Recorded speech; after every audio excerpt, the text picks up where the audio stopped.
ప్రతి సువార్త వెనుక ఒక ప్రత్యేక కథ ఉంటుంది. మనం చదువుతున్న మార్కు సువార్త కూడా ఒక రహస్యాన్ని ఒప్పుకుంటుంది. ఈ సువార్తను రాసిన వ్యక్తి ఎవరు అనేది తెలుసుకుంటే మీరు ఆశ్చర్యపోతారు. మార్కు సువార్త ఇది నూతన నిబంధనలో 2వ పుస్తకం. దీనిని రాసినవాడు యోహాను మార్కు అని పిలువబడే వ్యక్తి. యోహాను మార్కు అపొస్తలుడైన పేతురుకు సన్నిహితుడు. పేతురు చెప్పిన సంఘటనలను విని వాటిని రాసి పెట్టాడు. అందువల్ల మార్కు సువార్తలో యేసు చేసిన అద్భుతాలు, కార్యాలు ఎక్కువగా ఉంటాయి.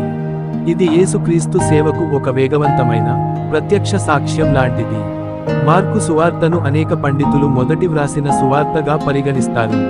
చిన్నదిగా, శక్తివంతంగా ఉండే ఈ సువార్త మనకు చెబుతున్నది ఒక్కటే: యేసుక్రీస్తు దేవుని కుమారుడు, మన కోసం తన ప్రాణాన్ని అర్పించాడు. 1 పేతురు 5:13లో పేతురు మార్కును తన కుమారుడిగా పిలుస్తాడు. మీకు ఈ వీడియో నచ్చితే లైక్ చేయండి, షేర్ చేయండి, మరియు ఇలాంటివి మరిన్ని తెలుసుకోవడానికి బైబిల్ వర్డ్స్ ఛానల్ని సబ్స్క్రైబ్ చేయండి.